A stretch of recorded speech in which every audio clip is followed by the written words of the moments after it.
안녕하세요. 이승우 변호사의 리터치입니다. 오늘은 죽음의 계곡 앞에 서 있는 기업들에 대해서 말씀을 드려보도록 하겠습니다.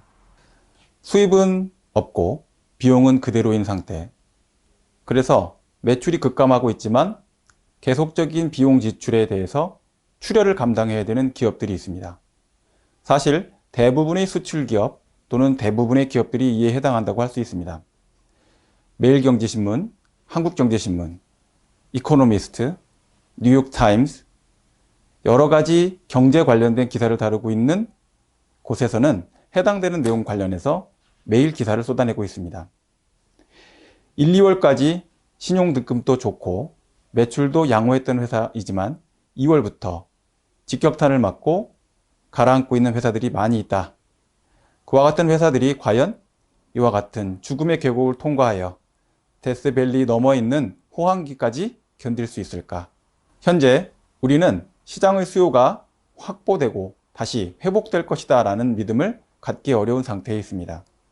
특히 개별 산업별로 대규모 산업 구조를 가지고 있는 기업의 경우에는 더더군다나 해당되는 기업의 전체적인 산업의 매출이 회복될 것이다.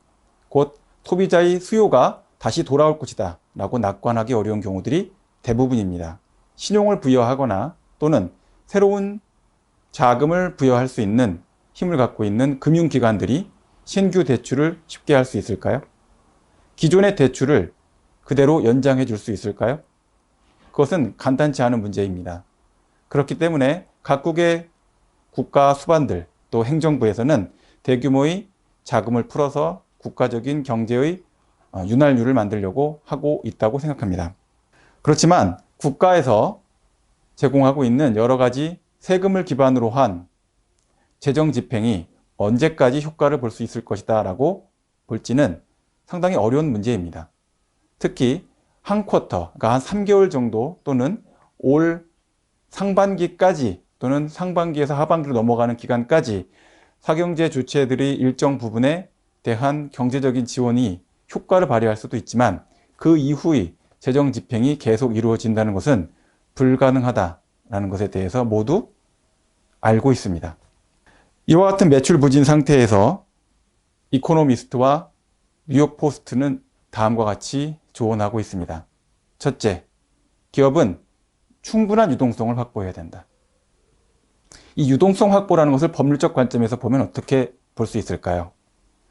유동성 확보가 단순한 자금 대출 또는 기업 자금을 회수하는 것, 기업 자금을 마련하는 것으로 볼 수는 없을 것입니다. 간단하게 정리한다면 채권은 신속하게 회수하고 지출해야 될 계약은 해지한다 라고 정리할 수 있을 것입니다. 새로운 신규 대출을 일으키는 문제는 유동성 확보라는 측면에서 현재 큰 도움이 되지 않을 것으로 보입니다. 코로나 바이러스라는 이와 같은 사회 현상이 1년 이상 지속될 가능성이 높고 백신이 나온다고 하더라도 사람들의 불신과 접촉을 기피하는 태도 자체에 대해서는 커다란 변화가 이미 초래되었다고 볼 수 있기 때문입니다. 결국 대출만 일으켜서 유동성을 확보한다라는 관점은 결국 1년 내에 원리금을 상환하는 과정에서 대출금만 늘린다. 그리고 그와 같은 1년의 기간 동안 사실은 자금 부족 등을 또는 매출 부족 등을 이유로 진행되었어야 할 구조 조정, 내부의 구조 변화 자체를 지연시키는 결과만을 초래하게 될 가능성도 높다라는 점을 고려하셔야 될 것입니다. 이와 같은 문제와 관련해서 결국 유동성의 충분한 확보란 문제는 비용 구조의 재편이라는 문제와 맞닿아 있습니다. 비용 구조의 재편은 그러나 유동성을 충분히 확보한다는 측면만 갖고 확보되는 것은 아닙니다. 왜냐?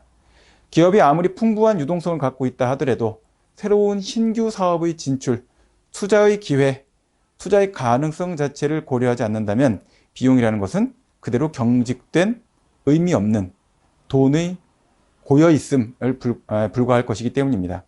그러므로 반드시 비용 구조의 재편, 유동성의 충분한 고안, 이와 같은 개념은 사업의 재편, 사업의 본 사업 자체의 필수재 생산, 본 사업 자체의 사회 필수적 소비재 또는 사회에서 필수적으로 소비될 서비스와 재화를 공급하는 쪽으로 재편된다라는 관점과 연결이 되지 않으면 안 될 것입니다. 결국 비용의 구조 재편은 유동성의 확보, 앞으로 새로운 사업의 재편과 직접 연결되어서 고정 경비성을 갖는 비용이 될 경우에는 그 비용을 삭감해 나가고 줄여 나가야 되며, 그와 같은 사업 구조를 청산하고 구조 안에 들어있는 인력에 대한 구조 조정이 불가피하게 뒤따를 것이다 라고 볼 수 있습니다. 이와 같은 관점에 있어서 근로기준법상의 여러 가지 쟁점들이 부각될 것이고, 국회에서 이와 같은 문제들을 적극적으로 해결하거나 행정부에서 이를 해결하는 의지를 갖지 않게 될 경우에는 여러 가지 복잡한 문제가 함께 발생할 것으로 보입니다. 실제로 근로계에서는 노동조합들이 준비하고 있는 것은 하계의 정리해고와 관련된 여러 가지 분쟁 상황에 대한 준비를 하고 있다는 이야기가 심심치 않게 나오고 있습니다. 이와 같은 사회적 이슈로서 분쟁 자체가 사회의 혼란을 야기하는 형태로 되지 않도록 국회가 해야 될 일이 상당히 많이 있다고 볼 수 있습니다. 결국 정리하자면 풍부한 유동성 자금을 확보하기 위하여 기존의 계약 중에 불필요한 계약은 해지해야 된다.